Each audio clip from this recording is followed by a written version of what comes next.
Thanks a lot for having me here, for inviting me to this conference. It's an honor, a distinguished honor to speak also in memory of Peter Carr, whom I knew well and admired a lot for his work, of course, but also for his ability to discuss science. It was always very beautiful to discuss with him. I always remember these little encounters. You meet him somewhere around the conference. Last time was in Toronto, next to a conference at the parking bench, and he was sitting and calculating, and I was asking, what are you doing? And then immediately we entered the discussion, and I asked some questions, and his answers were so quick and so sharp that I was always surprised. How is that possible? It was very inspiring and also always very sweet to discuss mathematics with him from a personal perspective. I'm going to speak today about research a couple of people did recently, and it's research which has several motivations. There's a motivation coming from financial modeling.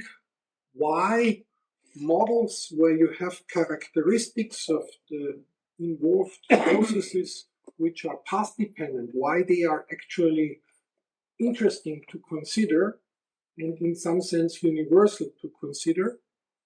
And there is another motivation which comes from machine learning, and I think in the title of the announcement I said technology, which you could say comes from technology, where we also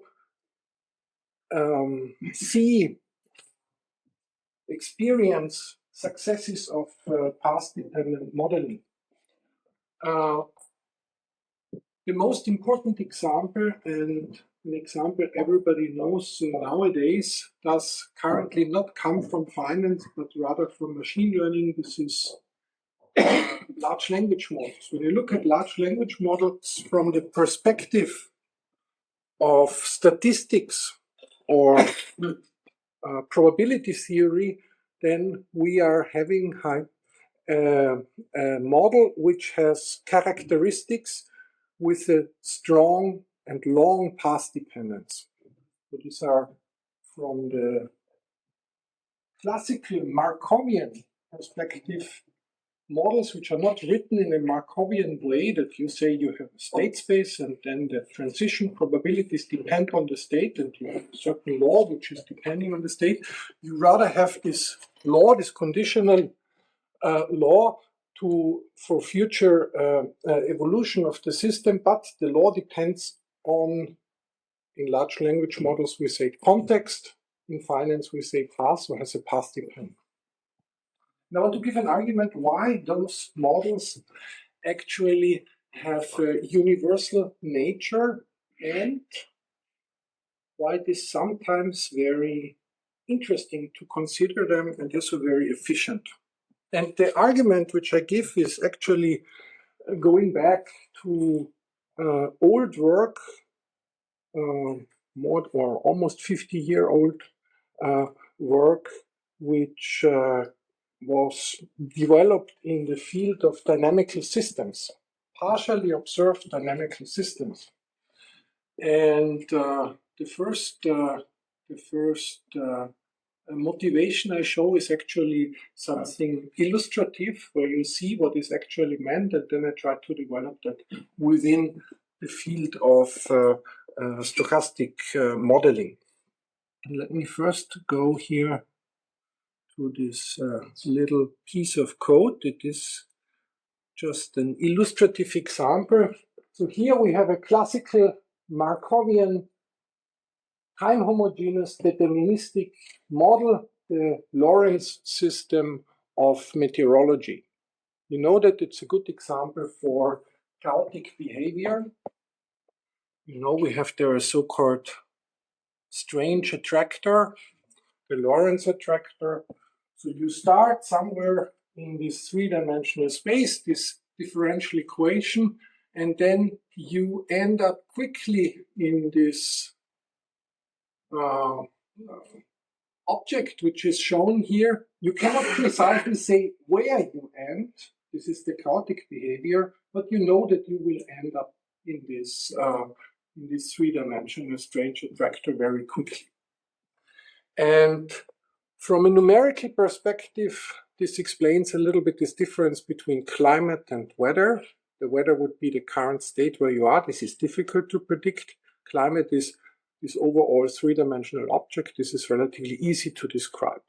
And it's an interesting problem to understand which numerical methods to use in order to describe precisely and so on. But the problem I want to emphasize here is actually a different one. It is the question, what can you say about this system when you actually do not have a three-dimensional observation, so that you observe all three coordinates, but only a projection of this three-dimensional observation? You only observe the first coordinate, the x-coordinate. So this is a partial observation problem. And the problem is the following. You have this time series. You observe this. You don't know which differential equation is governing the system, but you would like to reconstruct as much as possible about the three-dimensional system from this one-dimensional observation. This is, of course, a very natural situation. We have it all the time. If I give you the time series of S&P 500, you would immediately agree that this is not the full information about the system, in the sense that the index value does not tell you about all stochastic factors which might run behind and which determine the future evolution.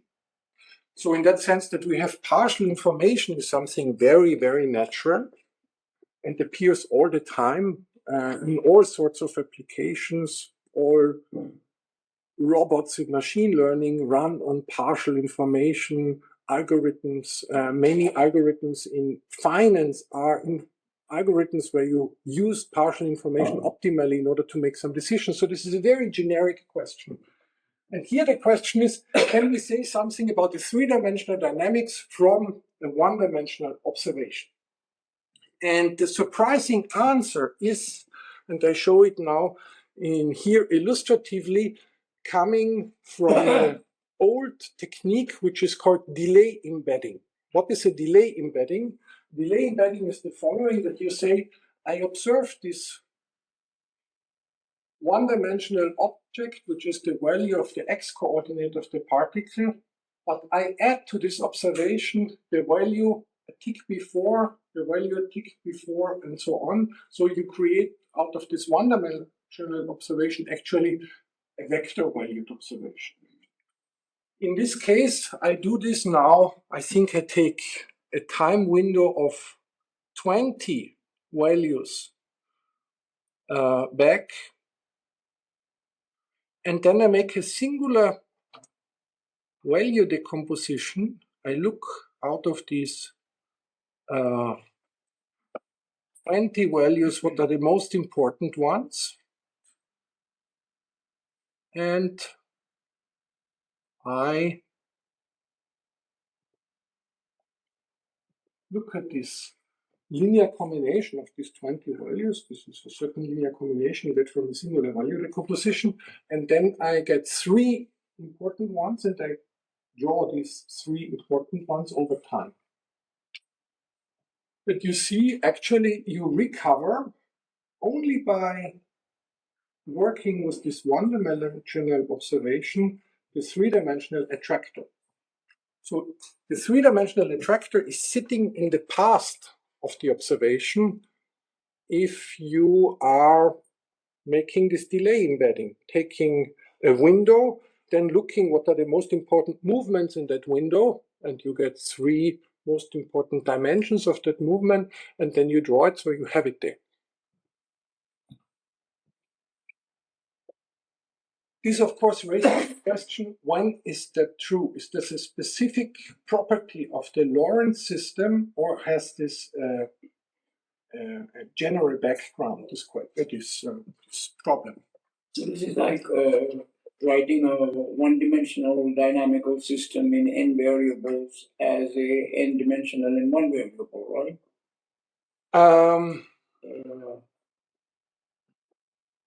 There is no one-dimensional system here. There's an n-dimensional system. Yeah, you only observe one coordinate of it. That's right. And you ask yourself whether you can learn something about the n-dimensional system from the one-dimensional observation. Yeah. There are, of course, examples where this is not working. Imagine that you have two Brownian motions which are independent. You observe the first one. You can learn nothing about the second one. But this is a special case, a case where you have full independence of the... I was just referring to the fact that you can write a first-order differential equation in n variables. Yes. As an nth-order lag differential equation system in one variable. This is true. That is, yeah. But here the perspective is somehow the opposite of what Dilip was referring to, and this is now the start of the talk.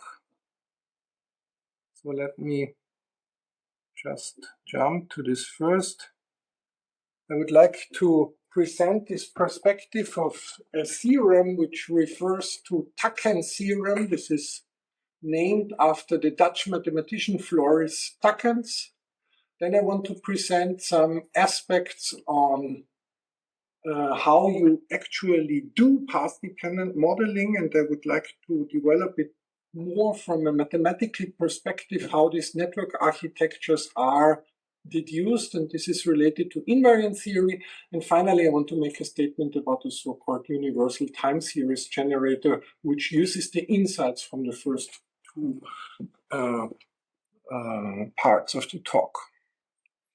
So let me analyze first this question which we saw before from a mathematical perspective. And I take here the simplest perspective you can imagine. I have a time homogeneous, time discrete, dynamical system, and this is just a transition operator. Transition operator from a state manifold to a state manifold, and in that sense Markovian.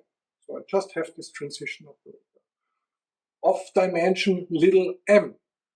And the time evolution of this operator is just you take an initial value of your system and you apply the operator k times, and this gives you at time k the value this dynamical system is taking, t to the power kx. But as we said before, you do not observe t to the power kx over time. You only observe a one-dimensional observation of it, which is a map phi from m to r, phi t k t to the power k applied on x.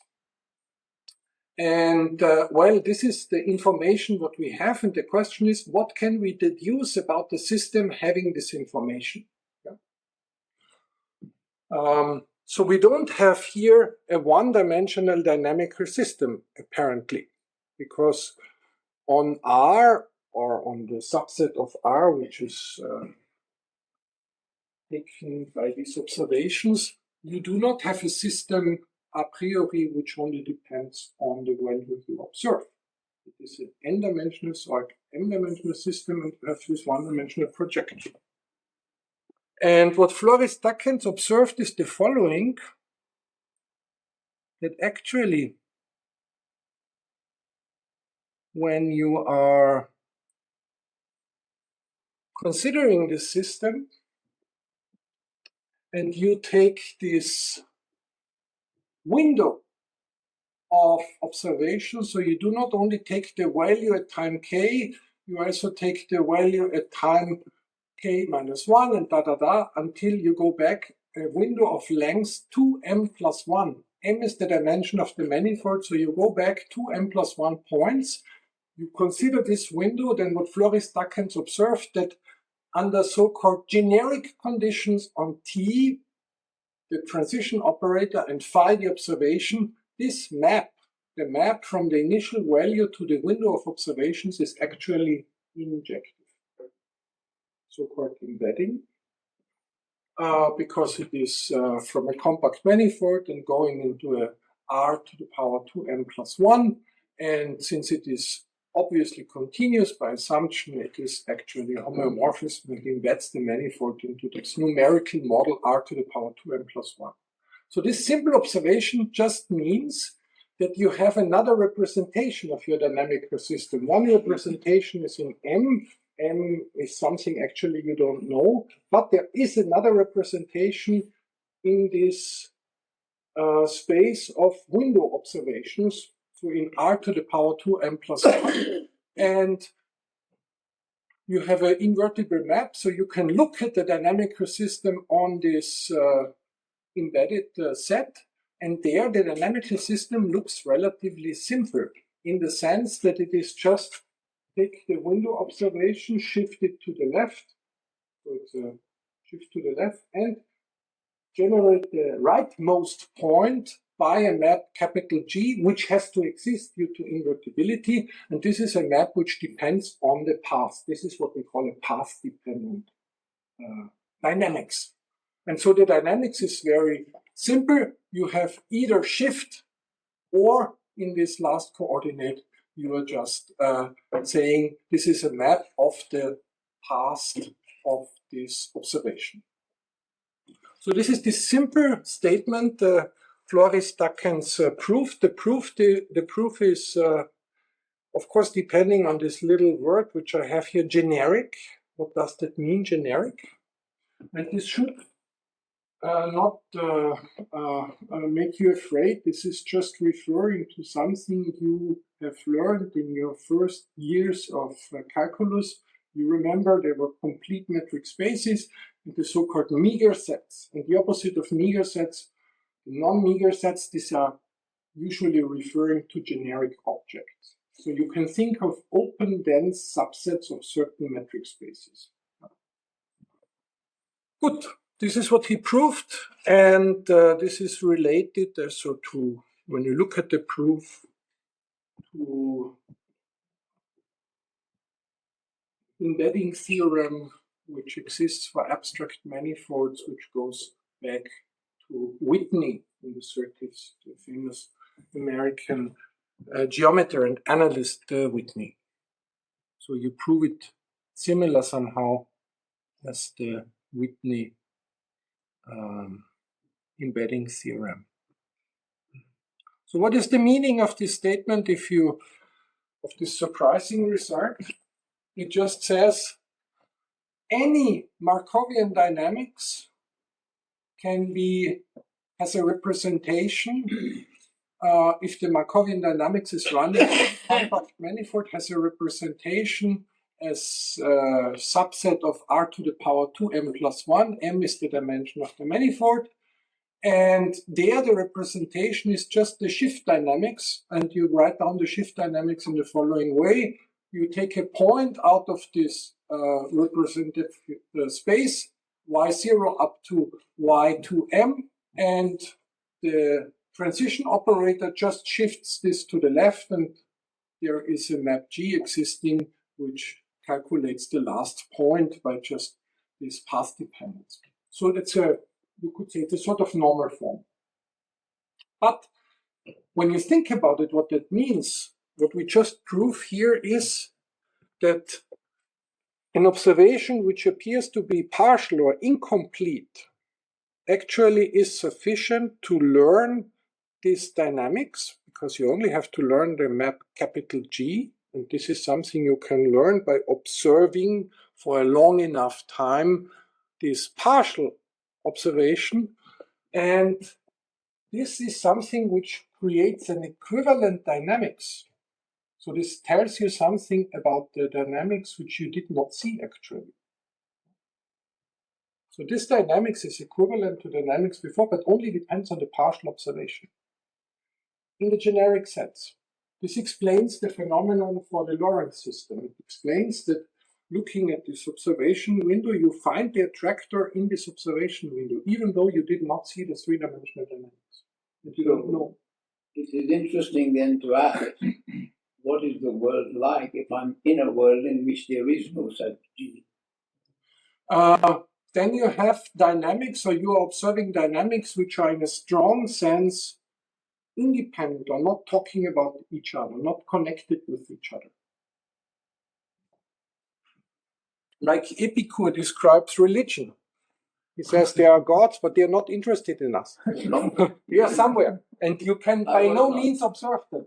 I was not thinking of religion, just thinking of the S&P.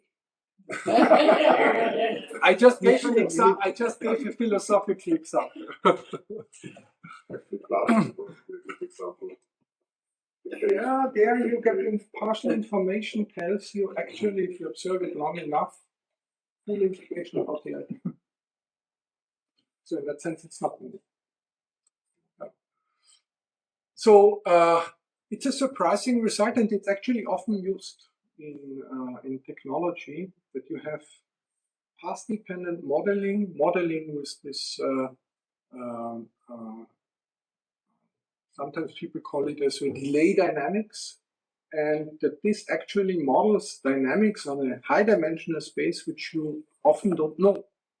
Like in S&P 500, you observe the index. There might be some volatility factors and what other factors you have behind. But if you write down a stochastic model which has a path dependence on the index, you have good chances to still recover the full dynamics. And this is what we might say that for the S&P 500, we have to go to dimension 1001 because M is 500. If you believe that 500 is the number of Markovian factors, yes, it is dimension. Right. Yes, in discrete observation, you could also say you have continuous observation, and then it is any window, at least conceptually. So this is the theorem which has been proved by Floris Duckens about 40 years ago. It's a famous theorem in dynamical systems, and there have been a lot of conclusions from it. And of course, there were immediate generalizations which were made by colleagues. And let me come to that later. And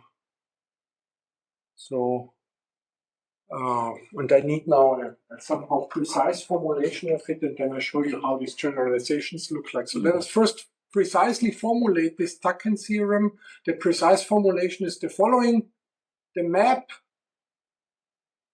capital phi, which depends on t and phi, from the manifold to this numerical model, is an embedding in an open dense subset of observation maps little phi and transition operators t. If the transition operator is a diffeomorphism, it also can just be a CK map, and the observation is a CK map. So we have an open dense subset of observations and Markovian dynamics where this statement holds true. In other words, when it does not hold true, you are somehow in a singular case. Yeah. The probability assumptions are on the manifold or the map? The map is so the manifold is a C infinity manifold. Yes. But you can reduce everything to C1. This is not problematic. Right. And T has its own assumption as well, or T is invertible.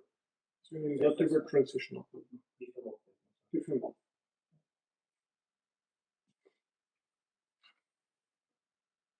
So that's the first statement. And then, of course, these are the generalizations. People said, okay, if this holds true, we could also consider so-called controlled dynamics. So you have your transition operator depending on a second factor, which you do not observe, but you know that the second factor also follows a certain dynamics. So the second factor is y, the dynamics is given by little g, but you do not observe, you only observe, like in S&P 500, the price.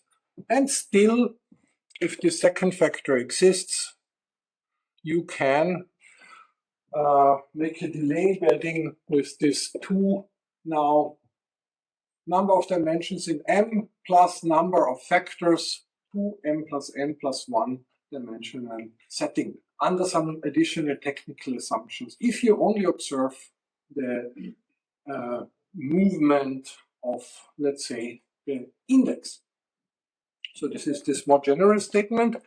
And as probabilists, we would love to hear now this last statement. By the way, Stark always refers to Jaroslav Stark,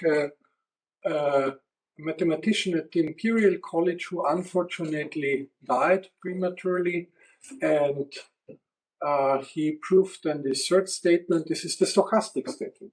Yes? So this means that all the information about M essentially should be contained in the trajectory field, right? Yes. Yes. Can you? Not of M, of the dynamical system on M.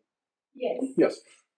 And can you choose this dynamical system based just on information that you have in theory? It could be that actually in phi you don't have all the information that you need in order to describe the big dynamical system that you would need to describe. You get it up to an embedding, which meaning up to a bijective mesh. So everything which is preserved under this is you can see in the partial observation, but it might be distorted. We also saw it in the Lorentz system. So the Lorentz attractor is an object when you know the Lorentz dynamics, which is somehow lying in a cube of a certain length. In the observation, you saw that the scale is much smaller. So it means it was a distorted reconstruction of the attractor. It is the same attractor topologically, but it might be metrically distorted.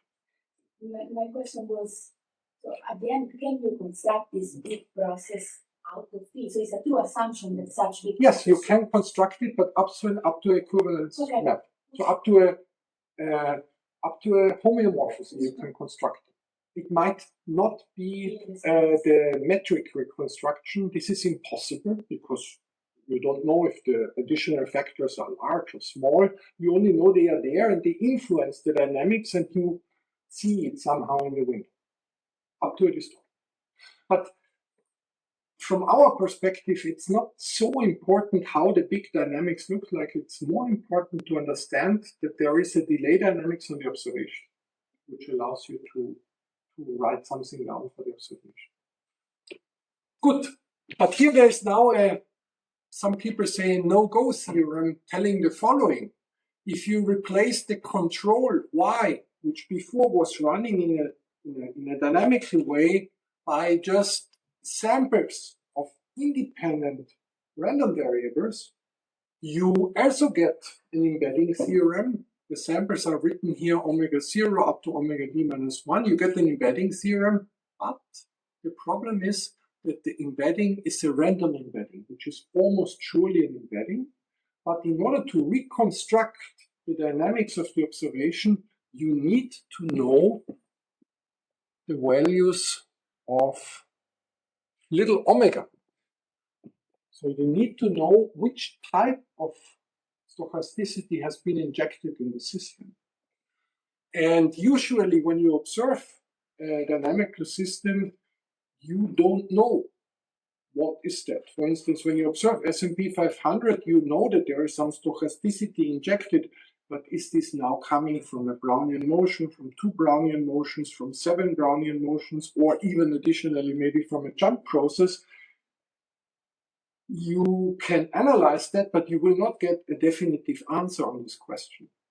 You can make some assumptions on it, you can make some statements about it, but there is a knowledge really missing in order to use this reconstruction operator. Therefore, people said for stochastic systems, the Teichmann theorem does not work.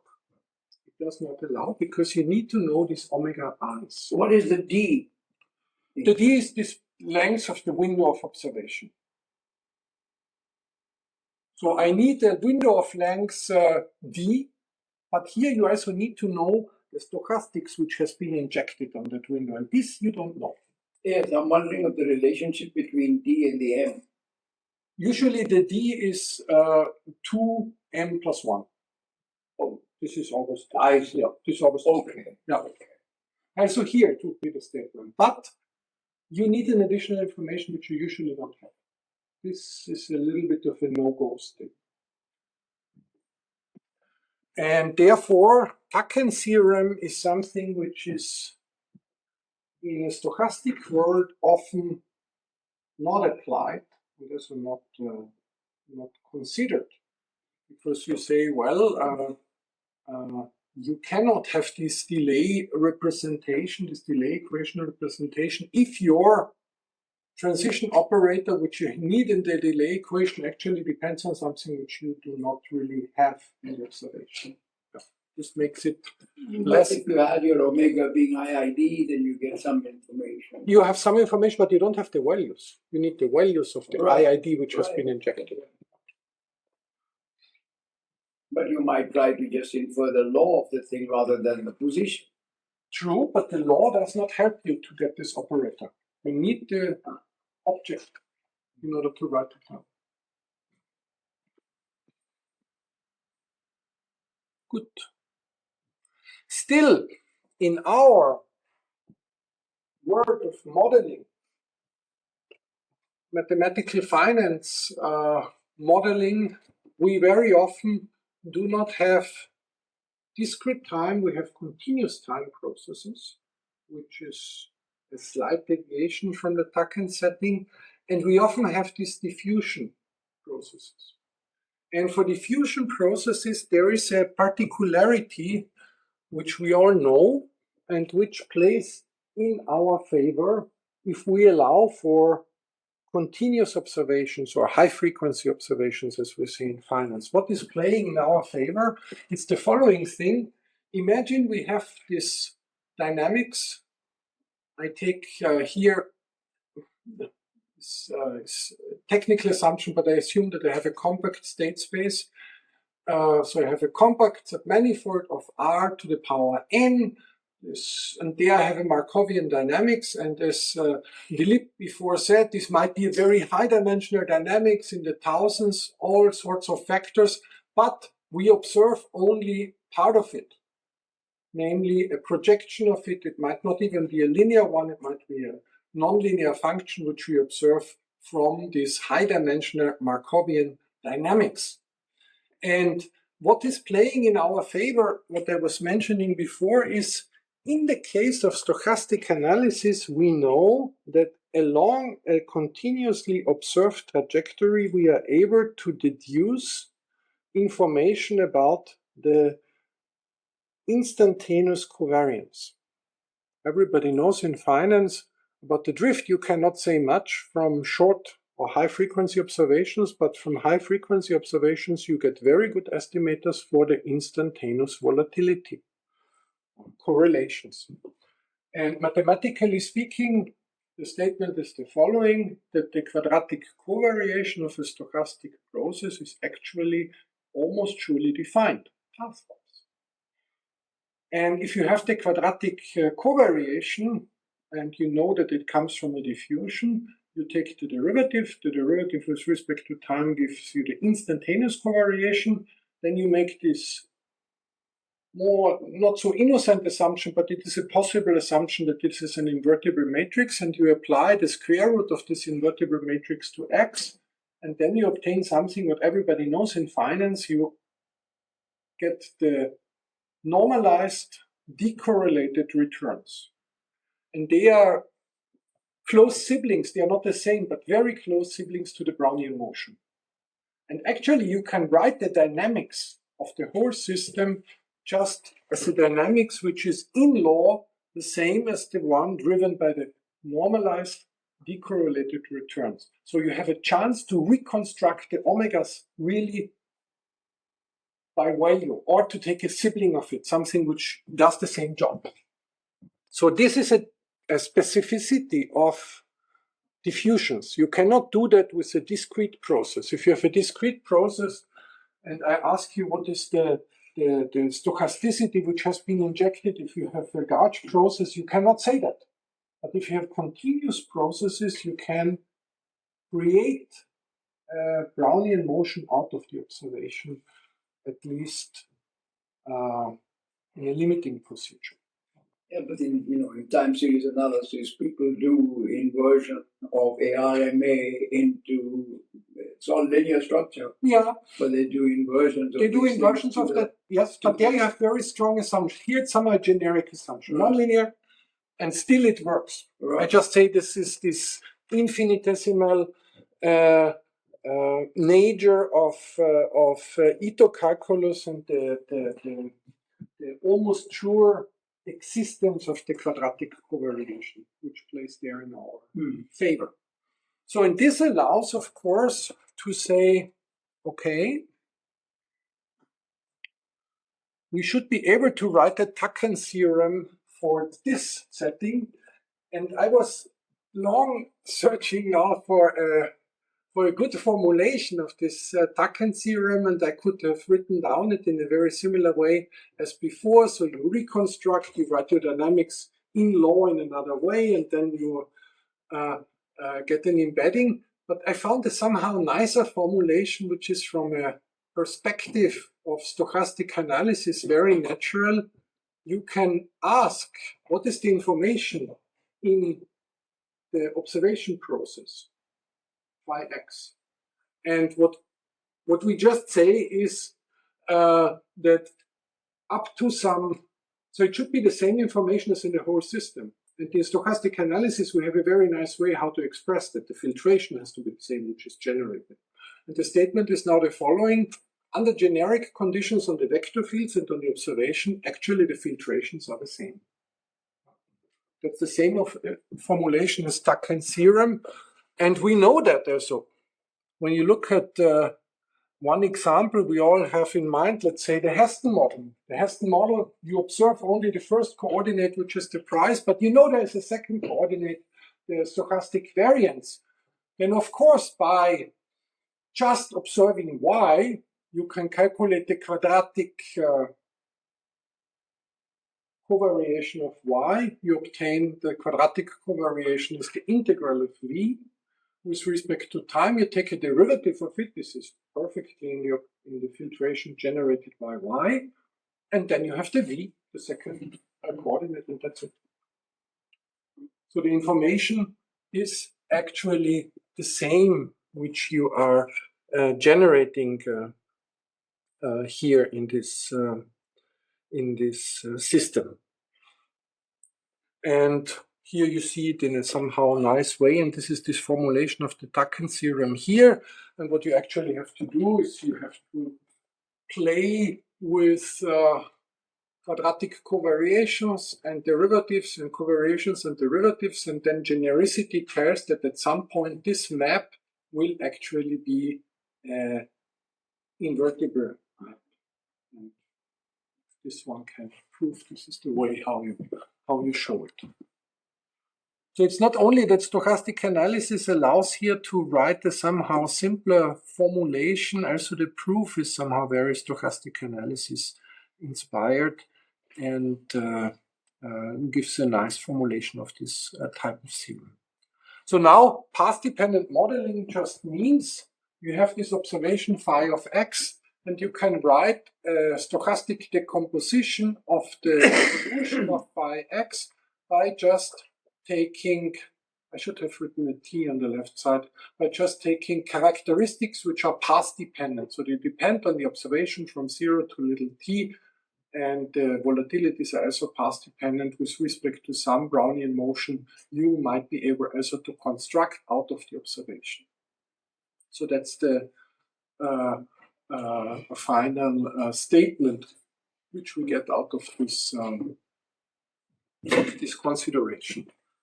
Saying whatever type of generic observation of a system you have, you should be able to write path-dependent dynamics for it.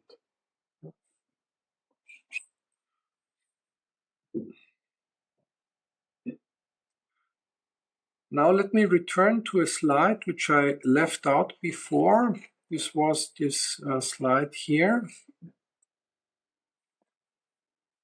So I wanted to give 4 examples where we actually have observed in the past path-dependent modeling. So there are a couple of models recently for S&P 500 and the volatility index together of a delay equation type. So where you have a path dependence, and they have been quite successful. And Julien Guillon and also Christa Cucchiero and Sarah and several people have developed models where you have this dependence on the past of a certain way of the modeled processes, and they appear to be not only numerically very tractable, but also very convincing from their stochastic properties. Of course, there are classical examples. I don't go into those classical examples after the one which I have shown. And the most intriguing model, which I would say, which we see nowadays, are large language models. They are also path-dependent models. And there you can also nicely apply the philosophical statement which I said. When you look, what does a large language model? Large language model tries to generate reasonable text. How do we observe text? We do not observe text by writing down the whole universe of meanings an author has, but the text is a time series of letters. And the time series of letters is, of course, not taking values in the state space of meanings. It's taking values in the state space of letters. And nobody would say here in the audience or nowhere that a letter tells everything about the meaning of a sentence. Of course not. A letter is just one representation which is encoding what is happening, but it is by no means the exhaustive information in the letter. But by observing a long time series of letters, you accumulate more and more meaning of what is said to you. Space and punctuation marks are part of the letters. Yes, this is a letter in an abstract. Yes. But the text is a time series of letters or tokens, as we say in modern language. And the belief in large language models is that if you take a context which is long enough, you capture a better and better part of the meaning. We would also say, if you read the novel and if you remember always the 2 pages before, you are on a good track to get the contents of the novel. Maybe not perfect, but good track. And this is nothing else than, when you think about it, as this Teichmann theorem, that this path-dependent observation and path-dependent modeling of the transition operator, because the large language model is nothing else than a probabilistic view on the time series of tokens, that this context dependence, this path dependence, actually captures meaning in a surprisingly good way. And we know that the large language models now, just yesterday, and Sarah knows about, no, the day before yesterday, I had a very long discussion with ChatGPT 5.0 about a question which is open. This is not an easy question. 5-hour discussion I had with this guy, or however you address it. And finally, it convinced me that it solved it. It was a back and forth. There were some mistakes. I made some mistakes. We got further and further, but finally, this is the solution that produced this large language model. So they really capture meaning of what it is talking about. And even though one just observes time series of tokens, very long time series of tokens. And in a way, this is also an instance of Teichmann's theorem. And one should still appreciate the surprising fact that those large language models work, because finally it is just a time series model for a time series of tokens. But when you look at the surprise you had at the beginning for the Lorentz system, there is actually a lot in the context, much more than you would actually believe. These computer methods have recently been used to decipher the Indus Valley script to see what their language was. Yes. But they needed a long enough sequence of stuff to work with. Yes. Yeah. No, it is amazing. Some things they produce are really breathtaking. So these are these examples I want to show. And of course, in the work with Sarah and Kistler, we are considering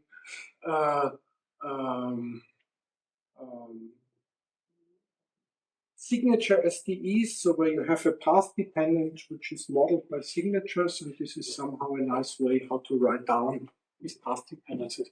And there is also one work with Florian Krak, one of my PhD students. Now he's postdoc already. This is neural jump ODEs, where we also have path dependence in order to make interesting time series models.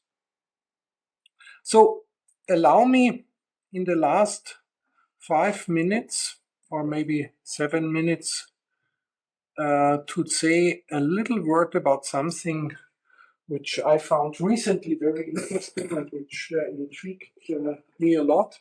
So I hope I convinced you in the last 40 minutes that we have to understand path-dependent characteristics. Now, to write path-dependent characteristics is something you can abstractly say, but the question is, how do you do it? For instance, in the world of large language models, we know that there is a before and after invention of transformers. Before the invention of transformers, they also knew that it might be interesting to take a context of length, I don't know, 500, 1,000, 1,500. But if you take the wrong way how to parameterize this path dependence, you end up nowhere. You need really to have a good architecture, a good way how to write down this problem in order to capture the path dependence well. And in large language models, this was the invention of transformers. In other areas, these might be different architectures. And so again, referring to Sarah, we believe strongly that sometimes signature is a good way how to capture path dependence. Why? In finance, what does signature tell? Signature is just, if you look at the time series, telling, okay, does it go up or down? Does it go up like that, or does it go up like that? These are the first components. These are the first features you would like to know. Also, when you look at the price process, it looks very different if it goes like that or like that, even though the return was the same. In that sense, it's an interesting way to do it. What are transformers? Transformers are a different way to capture path dependence. They work in a different way. But there is a similarity between transformers and signature, and the similarity is the following. This is a perspective of invariant theory, and I want to share this thought a little bit with you. What is invariant theory? Invariant theory is an old subject of some people call pure mathematics, but actually it's one of the subjects of mathematics we all know and we all love. You have a group acting on some manifold, and you ask what are the invariant functions with respect to the group action. Example R3, you have the group of rotations. What are the invariant functions with respect to rotations? There, these are the functions just depending on the radius.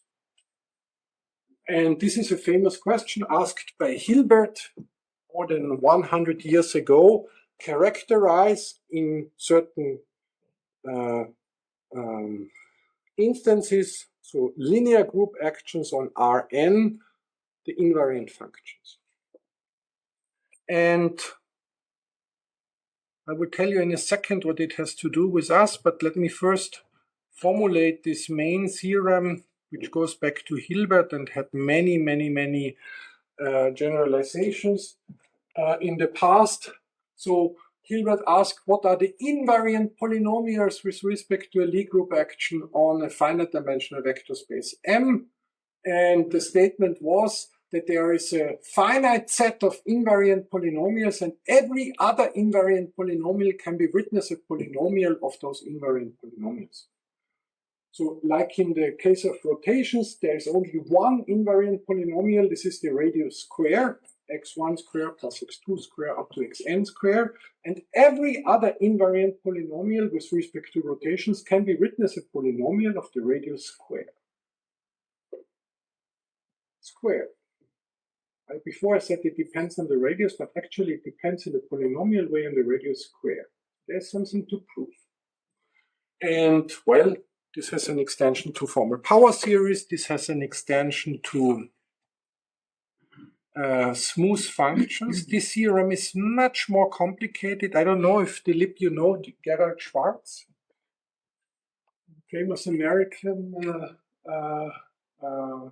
geometer, I think at Brown University he is. And it's funny that now, so he's I think now already in his 70s, But you see sometimes in machine learning literature, you see his name that they thank in the footnote, thanks to Gerhard Schwarz, that he explained to us these theoretical findings, because he wrote in his PhD thesis, I think, the infinity version of the statement, which is very non-trivial generalization of the polynomial version of it.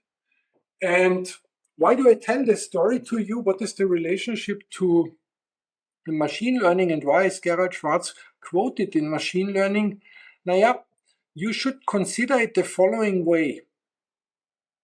So first, you would like to do the following thing. You say, let us construct neural networks of these invariant polynomials, and these are then interesting invariant functions. If this is a neural network of an invariant polynomial, it's an interesting invariant function on M. And then, as a next step, you break the symmetry in order to construct every function. Let me give you two examples. I take as the group action, I take now not a finite dimensional space, I take an infinite dimensional space. I take, let's say, bounded variation curves, or maybe even curves which could be paths of Brownian motion, and the group action is reparametrization. So I change the business time. This is a group action by just reparametrizing it. The invariant polynomials of this group action are the signatures. This you can prove. This we proved recently. And then you say, okay, a neural network of signatures is then a nice reparametrization invariant function. Now you have a nice way to represent reparametrization invariant nonlinear functions on path space. And if you want to represent any function, you just add time to the curve, because this breaks the symmetry. Time, you cannot make a reparametrization without changing it. Any reparametrization is discovered by looking just at the running time. So you fix time, and this is breaking the symmetry. This we know from the signature theory a priori. This is how we do it. We take neural networks of signatures of the time-extended path. And this is the theory why that works. The funny thing is that for transformers, you do precisely the same. What is the group action for transformers? Transformers act on finite sequences of vectors. So the group action is permutation. You first ask, what are the permutation invariant functions of finite sequences of vectors? Then you, according to Hilbert, you would say, okay, first I calculate my invariant polynomials. These are the so-called symmetric polynomials. In probability theory, we would say there is a generating function for those invariant polynomials. These are the Laplace transforms of the measures, which are located at its endpoints, because a measure does not depend on the order of its support points. You can order them however you want. So a Laplace transform is a generating function for all invariant polynomials, and neural networks of Laplace transforms at different values of the Laplace exponent. Neural networks of those Laplace transforms, they should actually generate all permutation invariant functions. And now when you look what the neural network of a Laplace transform is, to your surprise, you see a transformer. This is how a transformer looks like. And now you break the symmetry. How do you break the symmetry? You make what you do always in transformers, a so-called position embedding. So you add time. That's the same. It's precisely the same structure. So in that sense, transformers and signatures are two ways to capture path dependence. One is starting with the reparameterization symmetry, which in finance we like because we say business time is different from running time. Running time is not the most important thing. Sometimes people trade slowly, sometimes they trade quickly. It has a meaning, but it is maybe in the first approximation not the most important thing. You're rather interested what is the return from one point to the other one, and not how was the trading speed in between. In transformers, you have a different perspective. You rather say, if I have a sequence of words, I'm just interested in the sequence of words, the bag of words. I'm not interested in the order. First, I just see the words. See, die Lip is in Winterthur. Die Lip is Winterthur. Winterthur, die Lip is whatever I get information out of that. Die Lip might be in Winterthur. And then I introduce the order, position embedding. But it's precisely the same thought, and it can be deduced from this invariant theoretic consideration. And now I stop, because otherwise the patience of my chairman might be over. I just say, out of all these considerations, one can nicely make a time series model. This time series model is actually of a nature which Sarah might like, so it has the signature dependence. The funny thing of this time series model is that it should actually be universal in the sense that it captures all types of dynamics which I observe generic, all types of generic dynamics, and it is just written as a conditional regression on signatures of this reconstructed Brownian motion, which I have here. And the funny thing is, similar to large language models, it's very easy to train this object. Large language models also, since the architecture is chosen perfectly for the problem, they are relatively easy to train. Good, and here I stop. Thank you, speaker.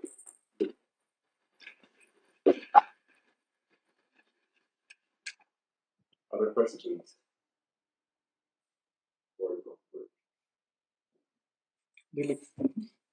You are in Winterthur. So, what compact space are we going to try and implement such a structure on to build a good trading strategy? I don't take a compact space here. I mean, as usual in probability theory, we often replace compactness by ergodicity. And actually, you can do it here too. If you have an ergodic process, you can do the same consideration. My feeling from a conversation at dinner last night was that the space that the intake people work on in the stochastic portfolio theory, Yeah. where you take just the proportion of value of each stock in the market, and you want to build a system not that will predict the price, but that will predict the share of the company in the set of all companies. Yeah. And whether, if you just take a finite dimensional set of shares on the unit simplex, whether these methods can help build good predictions of how the shares are moving.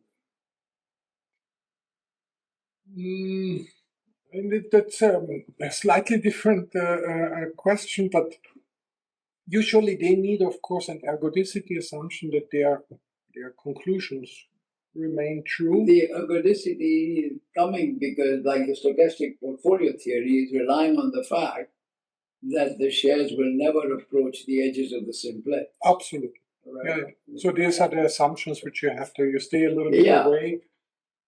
But there are a couple of problematic aspects. One should mention. Names are changing. The number of the names are not always the same. No, not that often. I mean, after all, if I want to trade for the next 6 months, I can be sure of my name. Yeah. But it relies a lot on the small caps. It relies a lot on the small caps, what is happening there. Uh-huh. And there the names are changing from time to time. This can be problematic. So not just the S&P 500, it's like the crisp universe of you. Sorry, please. Wonderful presentation, thanks for that. I was just wondering why, listening to this, we are confronting with non-Markovian path-dependent processing in the 90s with the Ijero-Morton model, and we had remember a couple of papers, Rishka and Sankara Subramanian. Absolutely. But it appears. So I don't remember at all what they did, because I know it was a lot of time ago. And so I was wondering while I went back while listening to you, if there is any, this is much more formalized, that of course the HRM, you cannot reduce the HRM model because they take the infinite dimensional system, so there's no way you can do, you can apply these, right? But I mean, yes, you can provide the link to this literature. And I just want to say, in the classical literature, it has often been observed that this path-dependent modeling is successful out of several reasons. And here I try to give an argument. It is somehow universal. So a path-dependent model is nothing which is a special choice. It rather has the nature that every generic observation can be written in a path-dependent sense. So it is somehow inverse of the statement. So for the time series of the spot rate, we could reconstruct the dynamics of at least a path-dependent. Yes, by a path-dependent observation of the spot rate, you could also write it down. Yeah. It is interesting, as in the world of interest rate theory, to take this paradigm seriously.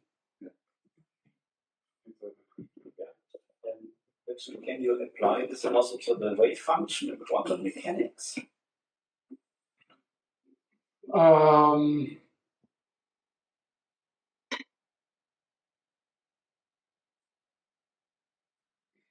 mean, it's in that sense a good question, because you say you do not observe the wave function, you observe projection or something. I never thought about it. It's a good question. You should have actually, it's a deterministic system, Markovian system. What you can reconstruct out of is it not like that when you have a long observation, path-dependent observation, you can say something about the phases? I can see for example, the double slit experiment. I see then basically the squared wave function. Yes. As output probabilities. The question is, can I also see this as a projection and then reconstruct the time? This is a nonlinear projection. The funny thing always in quantum mechanics, which I would give now as a counter-argument, is that as soon as you observe, you change the equation, which here is not the case.